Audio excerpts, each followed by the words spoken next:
Welcome to More Living with Jim Brogan, your source of information for living the best years of your life your way. For more than a decade, host Jim Brogan and his expert guests have come together each week to share important news and advice that can impact the lives and well-being of those who are retired and those nearing retirement. Learn about issues like health and fitness, financial planning, Social Security benefits, investment advice, and more. And now, here's the host of More Living, Jim Brogan. Good morning, East Tennessee, and welcome to More Living with Jim Brogan, where it's all about living the best years of your life your way.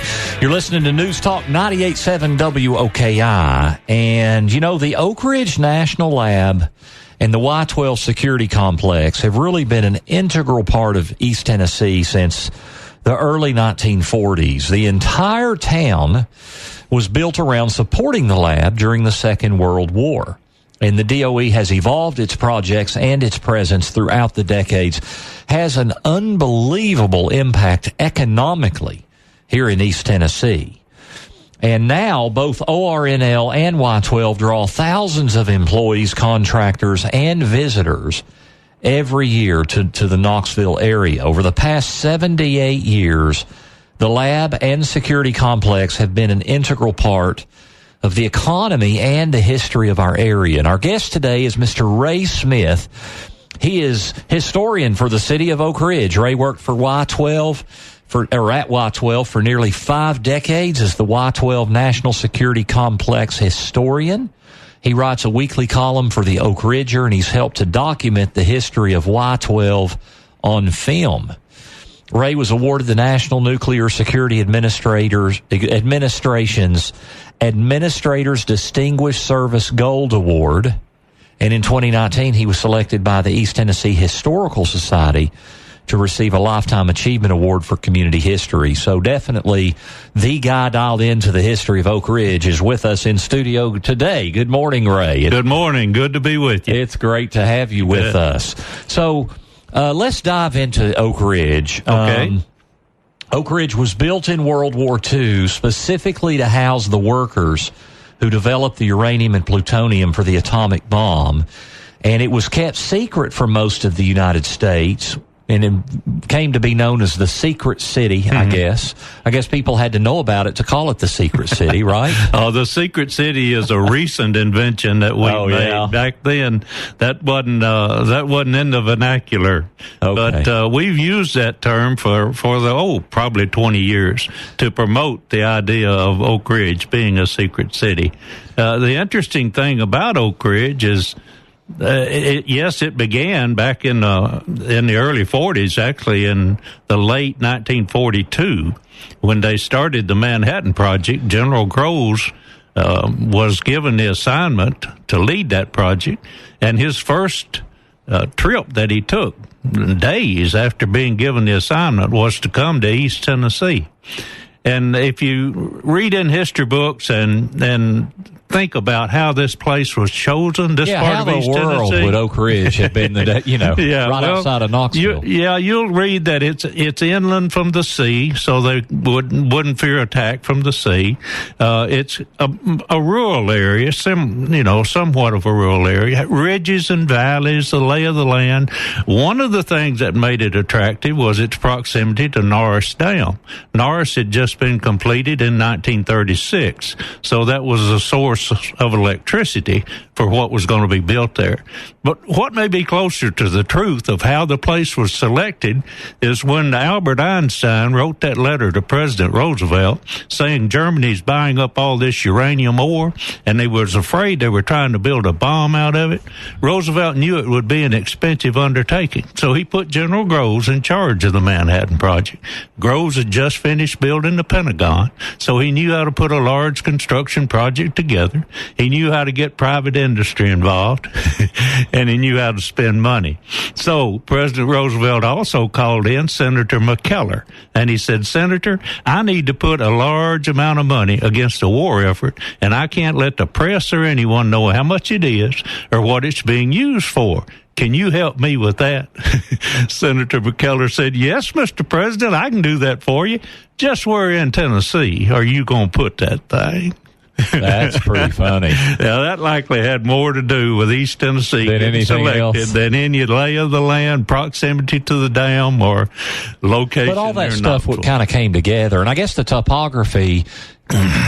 Well, they laid kind of hides it a little bit. Yeah, they laid the plants down in the valleys. Yeah, and of course the ridges on either side. But if something happened to one of the plants, it wouldn't affect the other, or it wouldn't affect the city, because the ridges do protect it from one another. So tell us about the beginning of Oak Ridge as a town back in the 1940s. Well, the interesting thing is that Senator McKellar also had some involvement there. There's a man named Lester Fox. Lester's still alive today, so I know this story is true.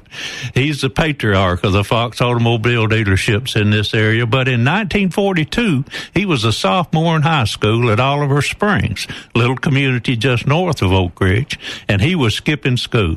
Him and his buddy were playing the pinball machine.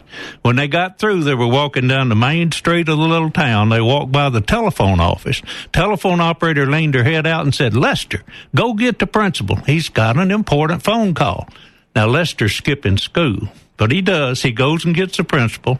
Principal comes over and takes a phone call, comes back to the school, calls all the students together in an assembly, says, "I've just gotten a phone call from Senator McKellar. He wants me to tell you to go home and tell your parents you're going to have to find another place to live.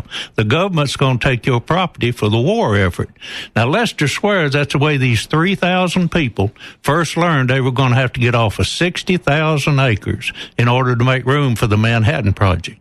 Many of them didn't have automobiles. They didn't have trucks to move their belongings. If they had a car, they might not be able to buy gas for it or tires. Those things were rationed. But what they did have was young men in the military getting killed. So they wanted to do anything they could to stop that killing and end that war. So they got off their property, many of them in a matter of days, in order to make room for the Manhattan Project. Now, this was in September, October, when Groves came down here. By November of 1942, they started building the first buildings in Oak Ridge. Now, it was built in just a matter of about 18 months. You saw a lot. I mean, by August of 1945, Oak Ridge had 75,000 people living in it, fifth largest city in the state of Tennessee, and it wasn't on any map. Oh, my goodness. How many see of why those, it's secret city. Yeah, so how many of those 75,000, though, were working through DOE? It wasn't DOE at the time. Right, it was the Corps of Engineers, Army Corps of Engineers. And those 75,000 were living in the city, but they're the ninth largest bus system in the nation, 850 buses. They were going to cities all around the area, as far away as Chattanooga, bringing people in to work there in Oak Ridge. So there were even more people, 75,000 people living there. But 80 to 100,000 were coming in to do work. I mean, huge operation going on there. How much, I wasn't born then, so how, just to help me. That's right. I'm getting older, but I wasn't born in the 40s. But, it's proximity to Knoxville. Right, about 20 miles. Yeah, so what kind of, were there just a lot of whisperings in Knoxville, or how much understanding was there in Knoxville what was going on 20 miles away? Yeah, the people in Knoxville didn't understand. They knew something was going on. They just saw activity, right? Well, there were gates on the roads going in. So there were 7 gates surrounding the city of Oak Ridge for 7 years, from 1942 to 1949. It was a closed city. You couldn't get in unless you had a badge or a reason for being there that you could make arrangements to get in, but you couldn't just drive into Oak Ridge. Now, on March the 19th of 1949, they opened the main roads up to the city, and they let the public in. Now, at that time, they had built the 3 gatehouses that you see there today. The one to isolate the graphite reactor, the X-10 graphite reactor, that became the Oak Ridge National Laboratory. The other one to isolate the Y-12 plant. It was the electromagnetic catalytic separation plant at the time, and then the other one for the K-25 gaseous diffusion plant. So those three gatehouses are still there today. When you drive into Oak Ridge, if you're coming from the west, you'll drive right by the one that isolated K-25. Coming in on the east, if you're going over toward Y-12 on Scarborough Road, you'll drive right by the one that isolated Y-12. So that's when the public was first able to come into Y-12, was in March of 1949. Wow, I have so many things I want to ask about that. Tell you what, we're going to get to our break. We come back, we'll ask some of those questions. All right. Also, as we move along here, we're going to talk about the economic impact of ORNL. I mean, it's just unbelievable. But we'll get into some of these interesting stories. How has Oak Ridge evolved? How has it not changed? What is similar about Oak Ridge today that was there in the 40s? What has not changed? So stay tuned as we visit with Ray Smith, former Y-12 employee and official Oak Ridge historian, right here on News Talk 98.7 WOKI. You are listening to More Living with Jim Brogan. During the week, Jim is a financial advisor, an author, and speaker with an MBA from the University of Tennessee, who specializes in helping people in or near retirement plan for the next phase of their lives. You can reach Brogan Financial during the week at 865-862-6800 or on the web at broganfinancial.com. And now, here's Senior Market Advisor Magazine's 2011 National Advisor of the Year and host of More Living, Jim Brogan. Welcome back to More Living here on News Talk 98.7 WOKI. I'm your host, Jim Brogan, and we're visiting with Ray Smith, former Y-12 employee and official Oak Ridge historian. We're going to talk about the impact and really what's been going on in Oak Ridge. It's fascinating to hear these stories. Real quickly, Ray, as we were talking there off air, Oak Ridge needed to recruit the top scientists and engineers to the area. And here we are, rural East Tennessee. I mean, they were coming from all over. That's right. How did they how were they able to recruit these people for the Manhattan Project? Right. They had to make quick changes. In other words, build a town. They first started thinking that they would build a town for about 3,000 people. Immediately, they recognized maybe 13,000. And as I said, eventually it was 75,000. They had theaters. They had recreation halls. The school system was top-notch. General Groves put Alden Blankenship in charge, gave him free rein, told him to build those schools, to pay the teachers the same salary they'd get in New York City. Remember, he's bringing these scientists, engineers, they're recruiting all across the nation to bring people in here. And they had to provide, it's a pioneering town. I mean, there was 160 miles of boardwalk laid down because of the mud in the area. But by October of 1943, they had those schools operating. They started the schools and built them up almost immediately and had them ready for that first year of the school kids. So it was an enormous boom area, building up quickly and putting in place all those things that was needed for permanency. Yet they only built it to last maybe 5 years, is their thinking. And sure enough, the war ended in 1945. So those people that had been displaced, those 3,000 people, don't you know they thought they would get their farms back after the war ended? No, the Cold War started almost immediately, and Oak Ridge continued to have a mission up until today. That's right. Well, so how has it changed the most, and what about Oak Ridge do you think has stayed the same? Well, the pride in what we do for the nation and for the world. It started out to win this war and this awful killing war. Most people killed in any war in the history of the world, World War II. And they needed to stop that. Oak Ridge played a crucial part in that. 60 cents of every dollar spent on the Manhattan Project was spent in Oak Ridge. And that was to produce the uranium-235 that was needed for Little Boy, the bomb that was dropped on Hiroshima. And also the X-10 reactor proved that you could produce plutonium in a uranium reactor. The other material needed for atomic bombs. Now, they went out to Hanford, Washington, and created those 3 reactors out there that produced the plutonium. Oak Ridge only produced a small amount, just to prove the principle. But the thing about Oak Ridge and this reactor that you need to recognize is by 1946, wars ended, this reactor is still out there, and it's has much more potential than just proving you can produce plutonium. These uranium separation units over at Y-12 called calutrons, they separated the 235 uranium from the 238, but they're just mass spectrometers. They can be used to separate anything.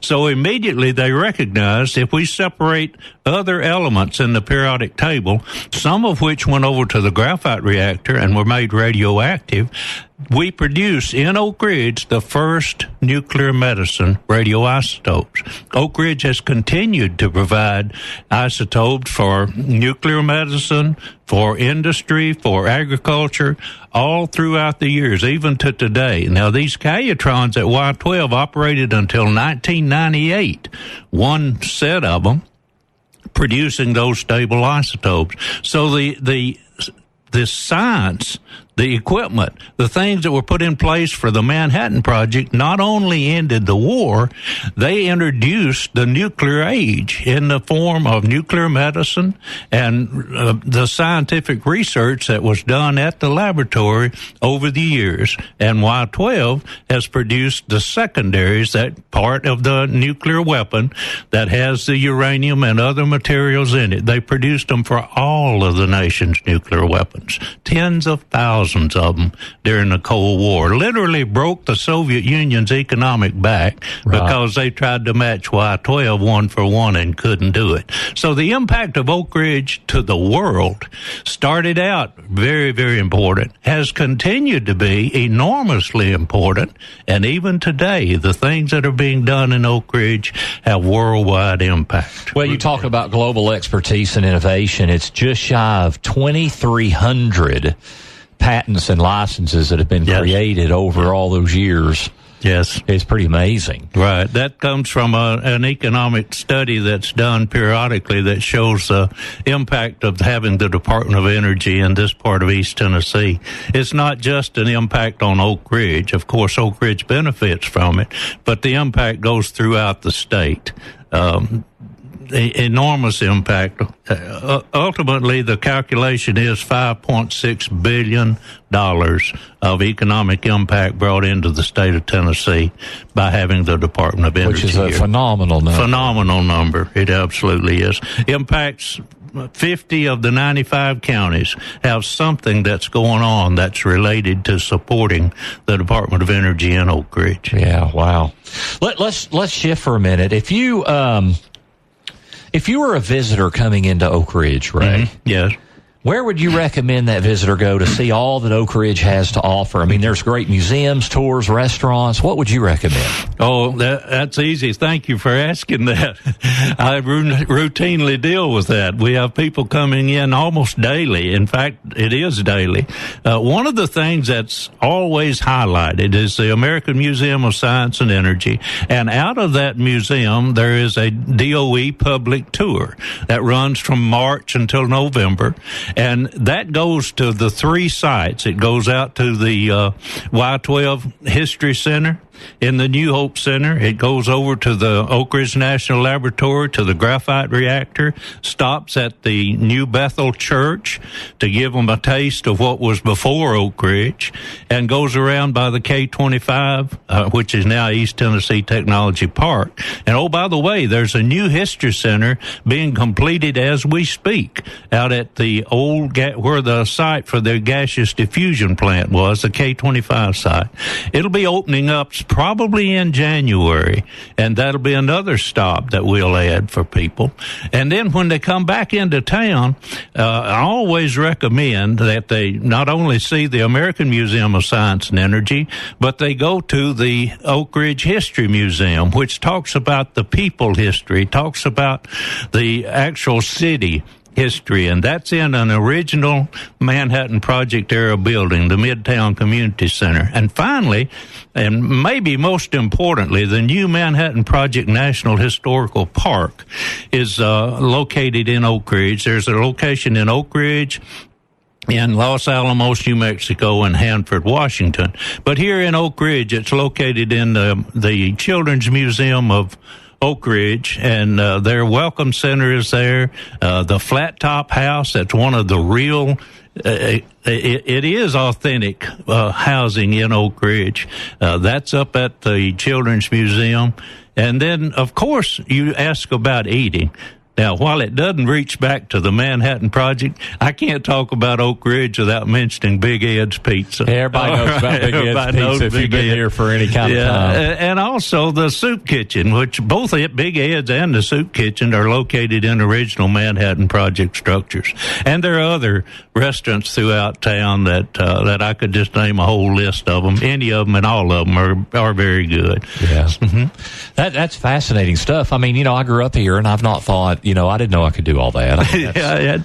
So that's something that we call ourselves a secret city, but sometimes we keep too many secrets. Too many secrets. Yeah, we should be letting more people know that how easy it is to see Oak Ridge, and we're getting there. We're promoting it. Our Explore Oak Ridge with Katie Jett, she helps us a lot by putting together brochures that talks about all of the things you can do and see in Oak Ridge. And there is a visitor center located in the Chamber of Commerce there, the Explore Oak Ridge Visitor Center. And if people come there, she will send them to all those places that I just talked to you about. Yeah, that's great. Mm-hmm. Now, I'll tell you what, Y-12 still works with some very hazardous materials, and the federal government began decontamination of the site in the 1990s. And an article in the Chattanooga Times-Free Press on Wednesday of this past week stated that the U.S. Department of Energy is attempting to weaken standards for remediation at the Oak Ridge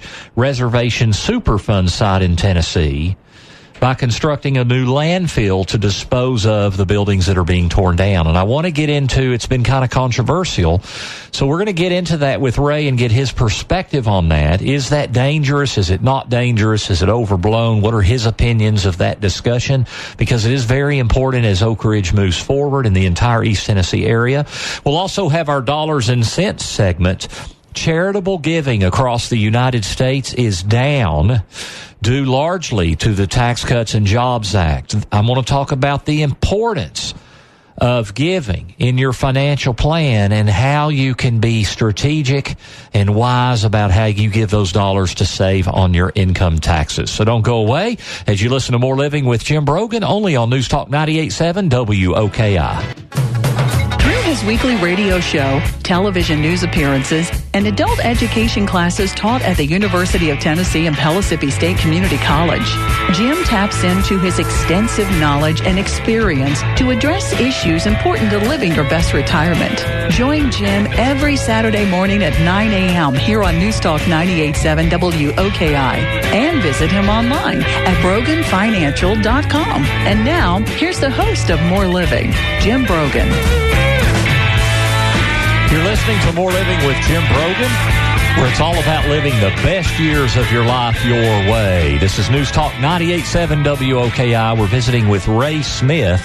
We're talking about the history of Oak Ridge. It's really quite fascinating. One thing that came through very clearly to me in that last segment was the pride. And he talked about that as being a constant since the early 40s. The pride of people that live in Oak Ridge and are part of that community. And I see it with the people that I know from Oak Ridge, and it's quite evident as to why that is, and with all the stuff that's been done there over the years. In a moment, we're going to talk about how Oak Ridge disposes of hazardous material and some of the controversy that's come up recently. However, before we get time to Ray Smith, it is time for Dollars and Cents. Want to be sure you are getting the most out of your retirement? For all the years of your retirement? That's the primary goal of More Living with Jim Brogan and our Dollars and Cents segment, where we provide you with an important financial tip that will help positively impact the quality of your life in retirement. And now, here's Jim with this week's Dollars and Cents tip.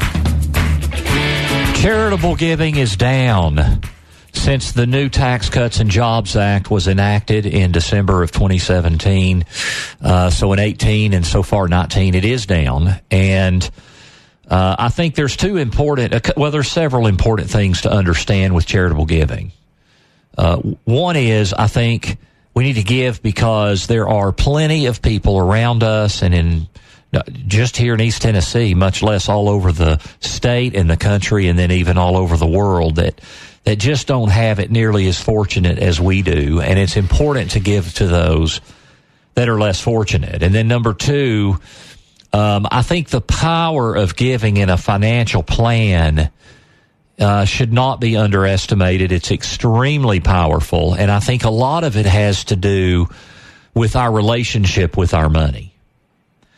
It creates, money-life balance is so critically important in this life. J.D. Rockefeller was asked once, how much money is enough? And his answer, a little bit more. When the money is the purpose and the goal, it's never enough. And so money-life balance is such a critical thing to balance. And we're surrounded by material things and chasing success and keeping up with people.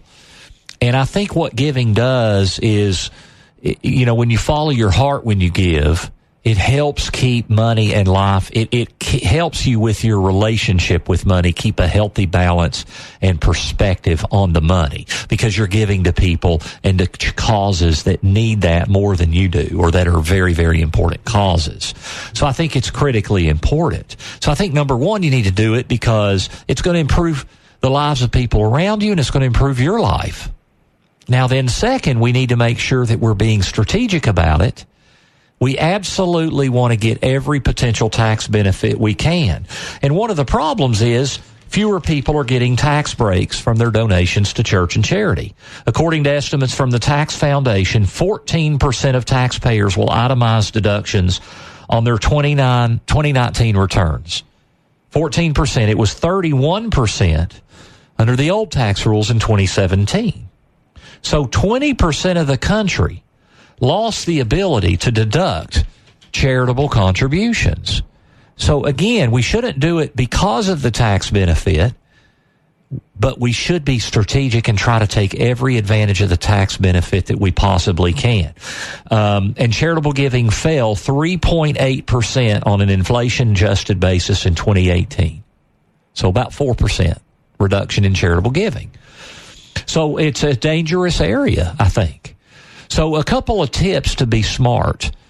Tax planning is about looking to the future and being smart about how you do things. So bunching charitable donations heavier into one year and then not doing them the next. And then being smart about how you pay your property taxes, for example, and when you buy a car or a boat because of the sales tax deduction.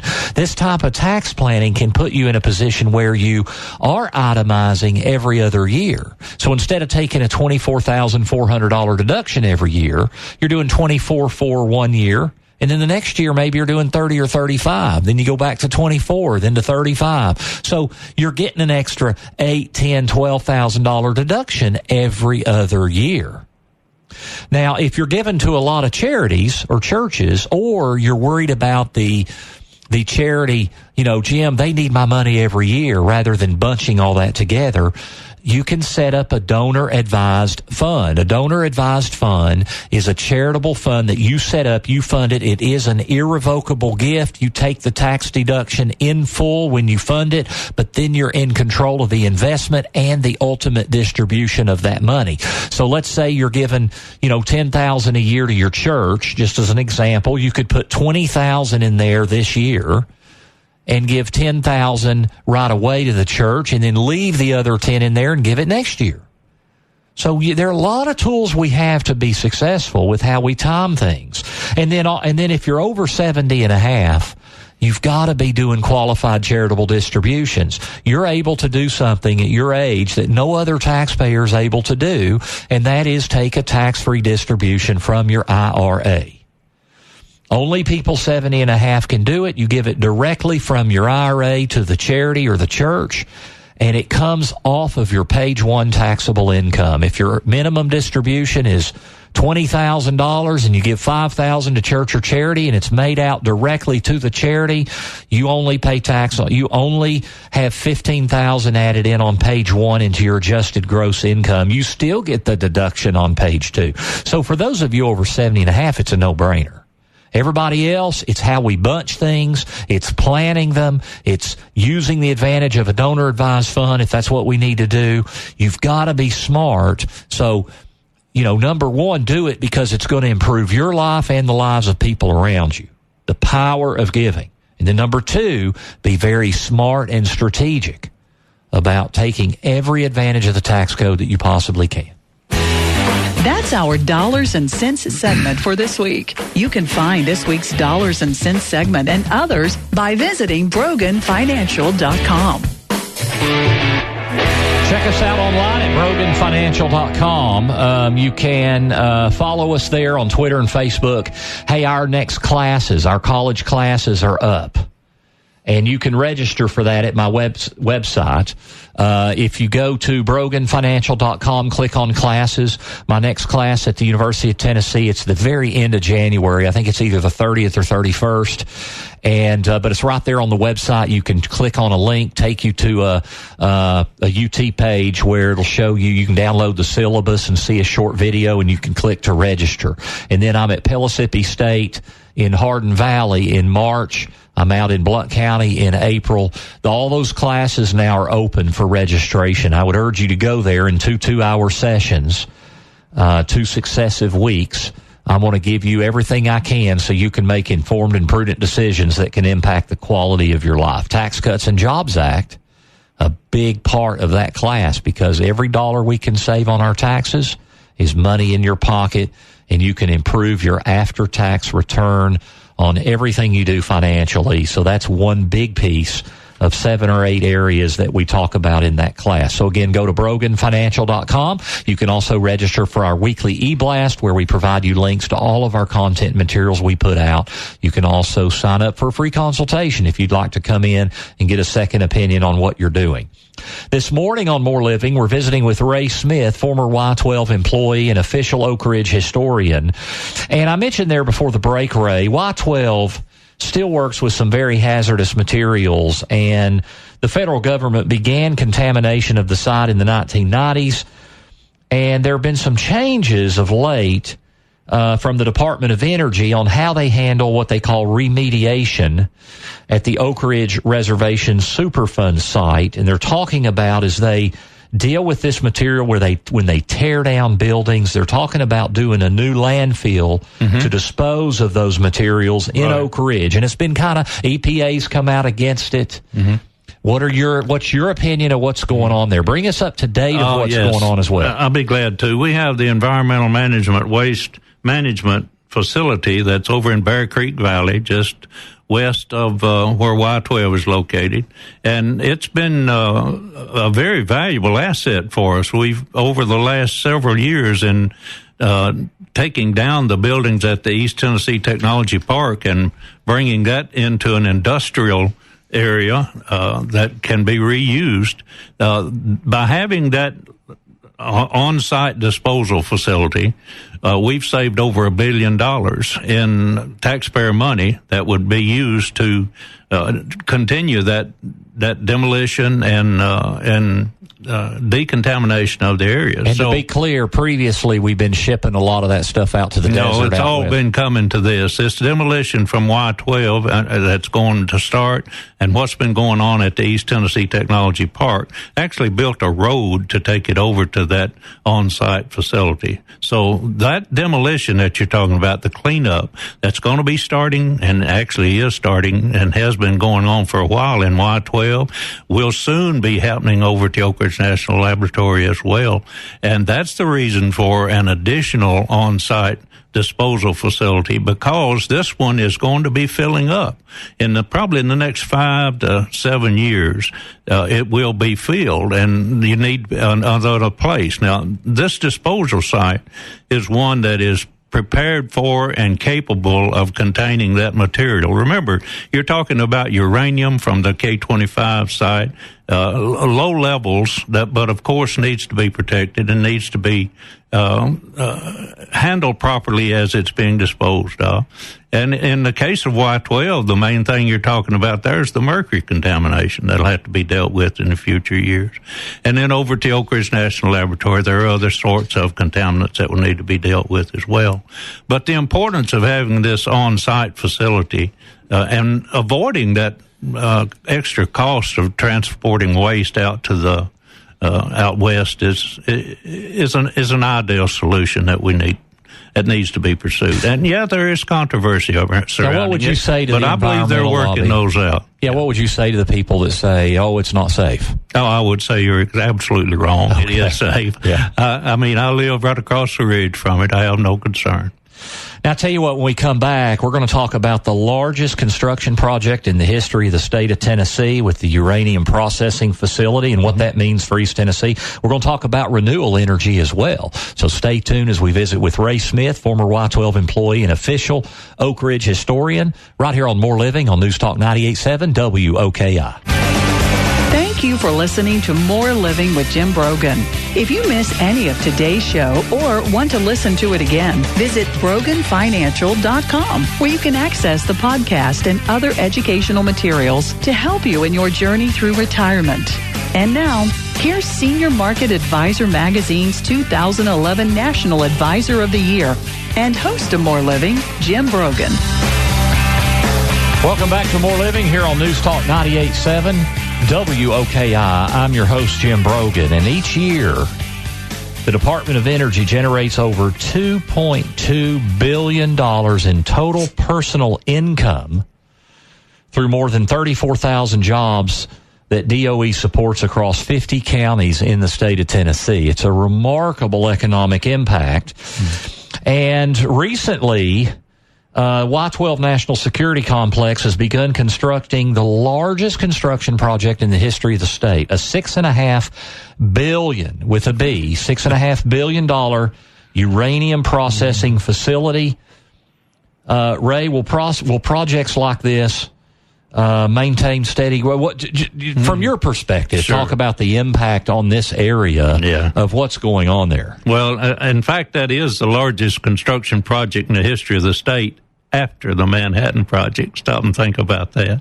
But it is huge, and it's coming right up out of the ground now, and it's amazing to watch it happening.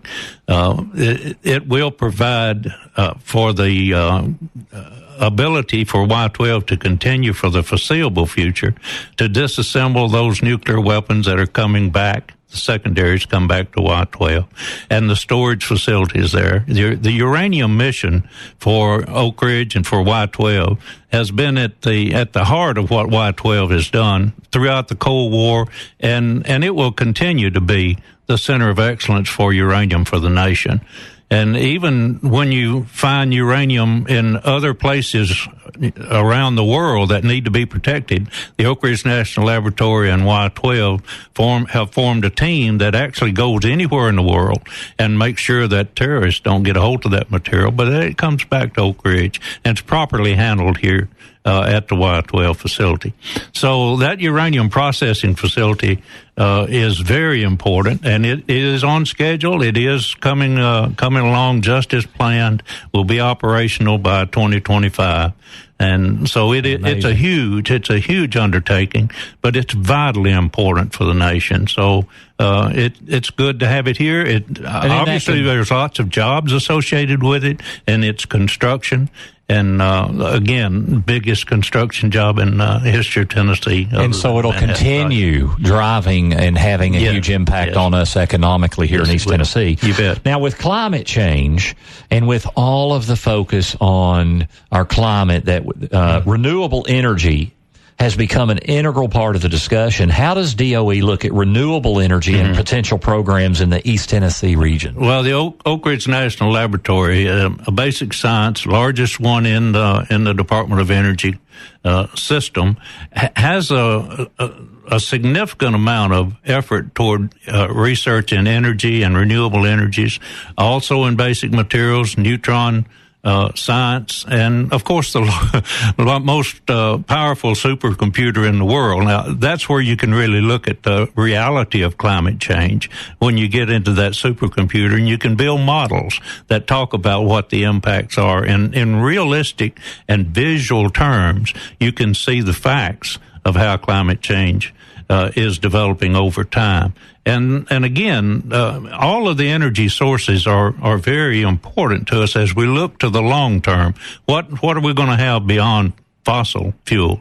Oak Ridge National Laboratory is leading the effort for the ITER, the fusion energy research, they call it ITER, that is building over in France. That's being managed by the Oak Ridge National Laboratory. It has the lead role in that. And again, the renewables that you talk about, that research is also being done at the Oak Ridge National Laboratory. So when you think about those things that impact our daily life, those things that impact our future, the environment that we're going to be finding ourselves in, Oak Ridge is right in the middle of working on many of those things that will impact us for the foreseeable future and beyond. Yeah, really continued leadership in global expertise and innovation, really. All right, you bet. One thing I want to mention quickly, we're about out of time, Ray, but in 2014, you worked on the efforts to get the National Historic Park designation for the Manhattan Project. Right. It took a 10-year effort to get that. But did it change the way the public and government view the area, and what impacts is it having? The Manhattan Project National Historical Park is a jewel. It is for Oak Ridge. It's the greatest thing for our heritage tourism that's come along. And we've got rangers there on site. Again, their visitor center is located in the Children's Museum of Oak Ridge, and people can come by there and get their national park passport stamped. They can tour the facilities. They're going to be an integral part of those DOE public tours that I talked to you about. We'll have rangers on those tours. You're going to see, you're already seeing a lot of presence there. They do programs down at some of those gatehouses talking about the spies in Oak Ridge and things that are intriguing to know, not now, but spies that were here back during the Manhattan Project. But anyway, the Manhattan Project National Historical Park has a very prominent lead role in telling our history. They do it so well, and they do it for the visitors coming to Oak Ridge daily. Yeah. Ray, what's the easiest way to follow you? You're just full of energy and enthusiasm and knowledge about Oak Ridge. What's the easiest way for people to follow your ride? Well, I spend a good bit of time on the social media talking about what's in Oak Ridge, Facebook, and on Twitter, so you can see those kind of things. But you also, I've got a website, draysmith.com. And also the Explore Oak Ridge in our visitor center in Oak Ridge is very knowledgeable about what we can provide. I routinely do step-on tours, travel buses coming through. They'll arrange for me to meet with them, then I'll take them to the various museums and make sure that they see the things in Oak Ridge, like the International Friendship Bell that we have that's located in A.K. Bissell Park. It was actually cast in Japan. It's an 8,000-pound bell. It's a huge icon for Oak Ridge now, and promoting the friendship that exists between Japan and Oak Ridge.